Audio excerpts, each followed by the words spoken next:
Meus queridos amigos da Semana de Mentoria OAB do curso jurídico. Gente, hoje estou aqui com uma convidada especialíssima, a maior professora de trabalho e processo de trabalho desse país, professora Ana Paula Pavels, minha querida amiga. Aninha, vamos falar de FGV. Como todos vocês sabem, é a banca que elabora e organiza o nosso exame de ordem. Ana, como é que é o perfil dessa prova? Da primeira fase, vamos falar, a gente vai conversar um pouquinho a respeito da primeira fase e depois traçamos algumas conversinhas também sobre a segunda fase, né? Primeira fase, no geral, Isaías, até quero te dizer assim, não é só para direito e processo do trabalho, isso que é importante vocês entenderem. Primeira fase, no geral, a gente tem em todas as matérias questões interpretativas, ou seja, probleminhas. Inclusive, Isaías, uma coisa que eu sempre converso com os alunos é assim, o enunciado das questões, ele é grande. Então, você tem que tomar bastante cuidado quando você está fazendo questão de primeira fase, lá no dia da prova, e você já ir com a sua caneta circulando informações do enunciado, tá? Por quê?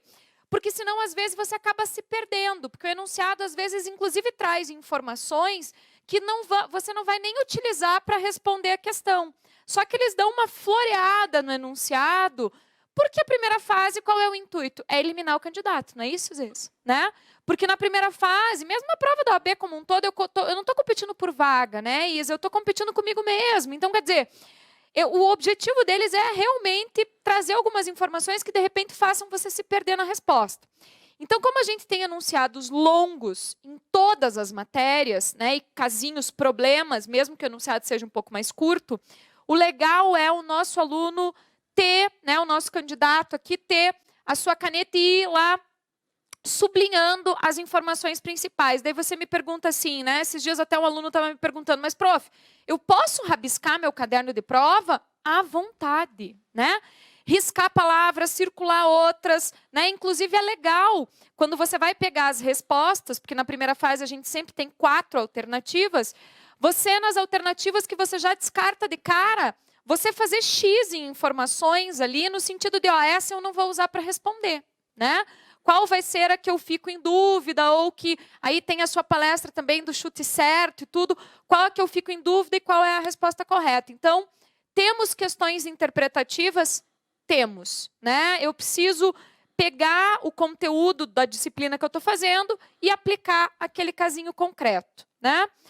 Outra característica da prova da FGV também, Isaías, é que a gente tem bastante letra de lei, né? Então, o que eu e os outros professores sempre conversamos aqui no curso, né? Por exemplo, Kozikowski.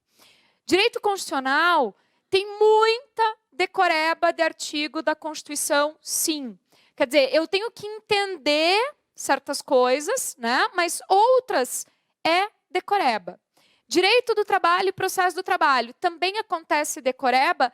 Também, Isaías, mas a gente tem a facilidade, pelo menos em direito e processo do trabalho, que dentro desses probleminhas, eles acabam colocando algumas coisas que, dentro de uma decoreba, já é inteligível para você por causa de outros pontos da matéria. Então, quer dizer, a gente chama atenção em aula aqui no curso para alguns determinados assuntos, né, que o aluno consegue ir lendo as questões e resolvendo o problema. Às vezes ele não lembra especificamente daquele ponto, mas ele consegue ir resolvendo o problema. Agora, tem coisa que é decoreba pura, e que eu, inclusive, menciono em aula.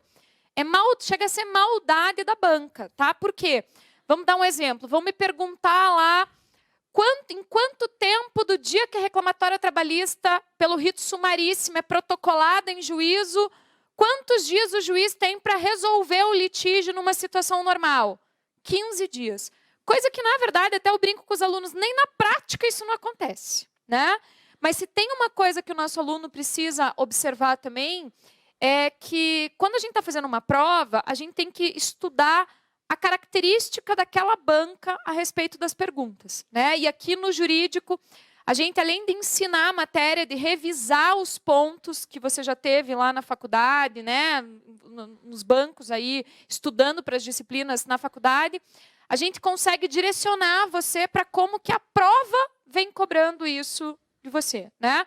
Por isso que é super importante não só assistir o conteúdo das nossas aulas de primeira fase, mas também todo o material e todo o apoio que a gente dá com resolução de questões para os nossos alunos, né? Nós temos questões comentadas dos exames anteriores, em que nós, professores, fazemos os comentários de veja só, isso aqui, olha o detalhe, como é que eles estão cobrando aqui, como que veio essa questão. Então, a gente faz o link, né, em aula para melhorar aí o aprendizado aí do nosso aluno. Ana, é uma prova que tem decoreba, mas ela não é...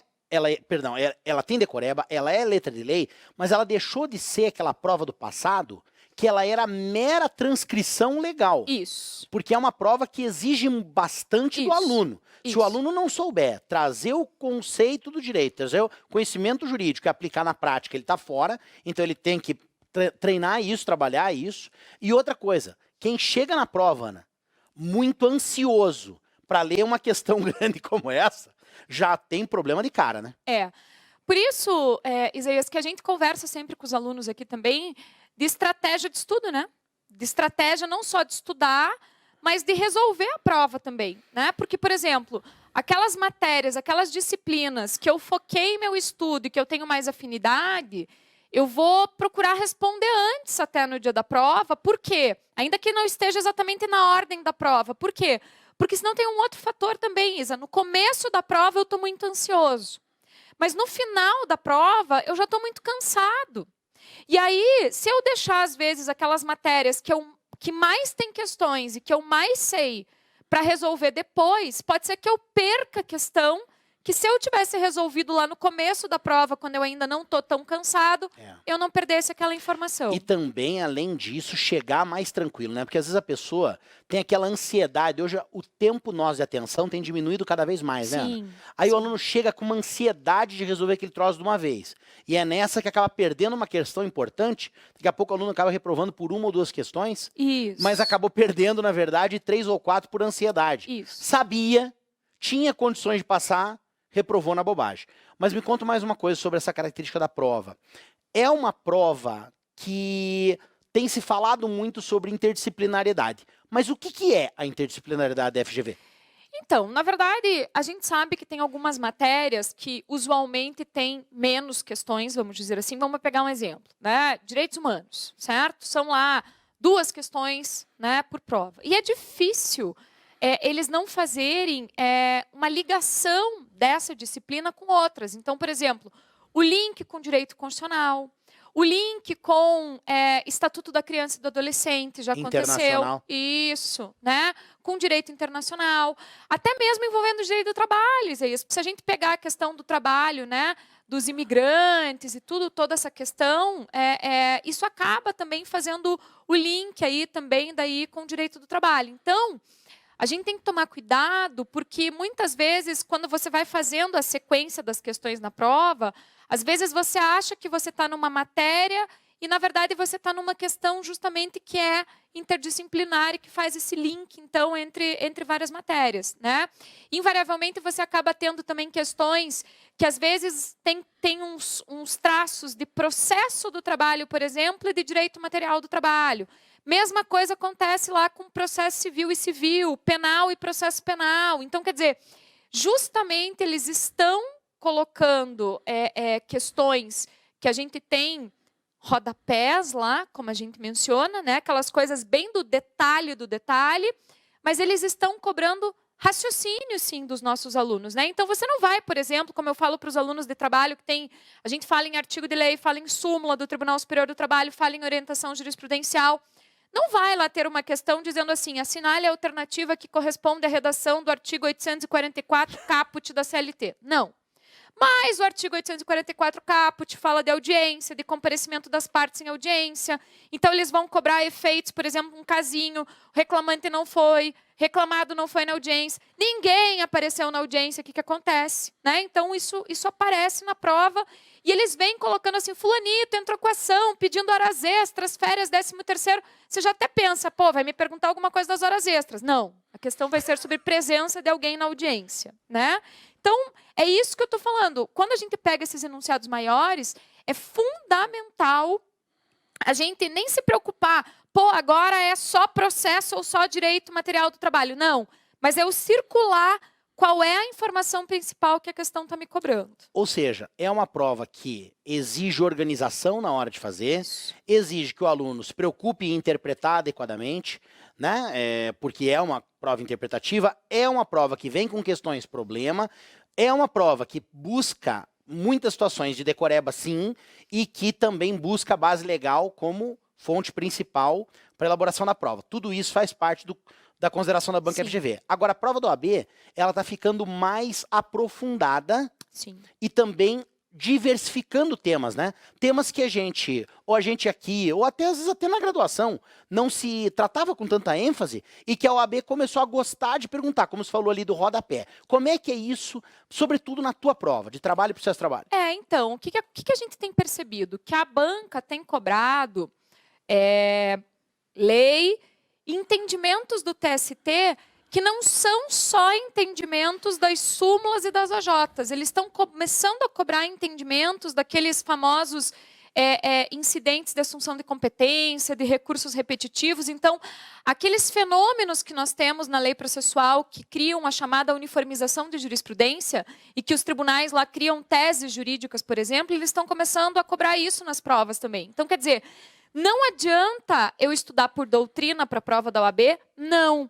Mas eu preciso ter professor atualizado também e eu estar atualizado, sim, porque o que a gente precisa entender, Isaías? Tem determinadas matérias, não é o caso normalmente de direito e processo do trabalho, mas tem determinadas matérias que você tem mais no começo da faculdade, que pode ser que até você chegar ao teu tempo de fazer a prova da OAB, tem algum entendimento que mudou, né? E é entendimento que está consolidado nos tribunais, né? E que a gente precisa estar atualizado porque eles estão perguntando. Eles estão perguntando também raciocínios, né? Raciocínios como, por exemplo, esses tempos atrás caiu uma pergunta, uma questão que tinha uma estagiária, a menina era estagiária que engravidava e ela entrava com a ação querendo o reconhecimento da estabilidade.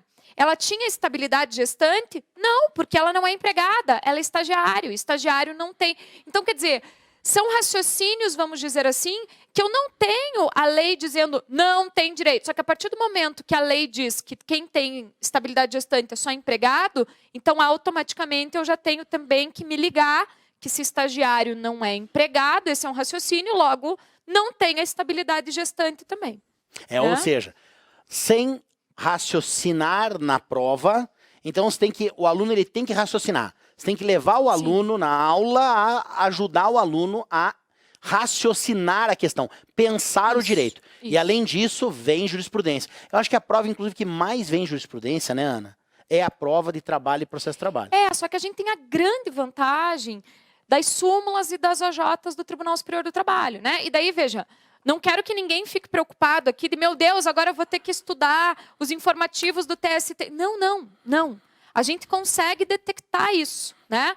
Mas é uma prova de primeira fase que, ao longo do tempo, tem exigido mais preparação e melhor preparação do aluno? Sim, né? A gente mesmo tem aqui acompanhado os índices de aprovação na primeira fase, né? Graças a Deus, os nossos alunos, comparados com a média do país, têm um resultado positivo de aprovação na primeira fase também, né? Os nossos números são muito melhores do que o índice geral da OAB, mas a gente tem percebido ao longo do tempo que a prova de primeira fase tem sido uma peneira, vamos dizer assim, muito maior do que antigamente. Não é? A gente tinha antigamente muito mais aluno sendo aprovado para fazer a segunda fase. E agora eles estão dando uma peneirada maior, sim, né? Dificultando questões na primeira fase. E cá para nós, né? Até em virtude do reaproveitamento da primeira fase, o pessoal chama de repescagem, né? Precisa para a OAB, senão ela não consegue corrigir, porque ela tem 1 semana e meia. São 3 semanas, mas 1 semana e meia é protocolar. Sim. Né? Eles têm 1 semana e meia de fato para corrigir. Se chega ali 70 mil provas, Ana, não há banca no mundo que consiga entregar nesse prazo. Sim. Né? Então, realmente, se alguém tem dúvida de que a OAB vai peneirar na primeira fase, olha, não precisa ter. Essa é o principal foco da OAB. Ana, para a gente concluir, eu vou te pedir, vamos falar hoje mais de primeira fase. Vamos focar na primeira fase. Perfeito. Né? Me conta como que funciona a questão dos recursos. A banca FGV costuma anular na OAB? Olha, primeiro ponto é o seguinte, né, Isa? Que a gente tem que lembrar que não é quando sai a primeira lista de aprovação que já tenho que recorrer, tá? A gente sempre tem os prazos no edital, né? E a gente tem que tomar cuidado porque a banca ultimamente tem anulado pouquíssimas questões de primeira fase, né? A gente tem um histórico de 1, 2 questões no máximo, vários exames até que os nossos professores já detectaram questões que tinham que ter sido anuladas e não foram, né?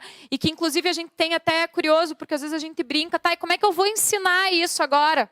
Bom, eu vou ter que ensinar agora como já veio nessa questão aqui que a banca não quis anular, que apesar de muitas vezes o Brasil inteiro estar se levantando e dizendo está errada a questão, eles não anulam a questão, e daí a gente tem, então, além do que está na lei, nas súmulas, nas OJ, a banca FGV já cobrou dessa maneira, né, e não anulou a questão. Isso já aconteceu, acho que, né, pelo menos com as matérias maiores, aí eu diria, né, eu acho que nos últimos anos foi com todas, isso já aconteceu. Verdade. Né? Agora, que tem um movimento, ultimamente, para um pouquinho mais de anulação, para um pouquinho mais de coerência na análise das questões, a gente tem percebido, né? Sim, graças a Deus. Né?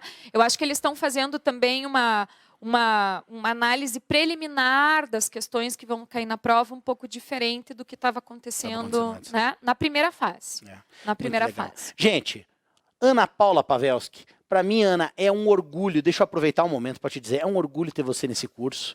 Você é o maior destaque de trabalho, processo de trabalho desse país. Aprova aluno pra caramba, segunda fase toda de trabalho aqui, se arrebenta, você é o máximo. Obrigado por esse bate-papo. Foi uma delícia a gente poder fazer isso aqui juntos. Sim. Né? Vamos ver se fazemos mais experiências dessas. É verdade. Tá eu quero agradecer, na verdade, né? O jurídico é minha casa, né? Minha casa de OAB, enfim, de concursos aí. Para mim é um orgulho também fazer parte do nosso time, da nossa família jurídica e de conseguir todo esse resultado positivo para os nossos alunos. Para nós, minha amiga. Vamos lá, pessoal, vamos dar sequência aí à semana de mentoria. Um grande abraço.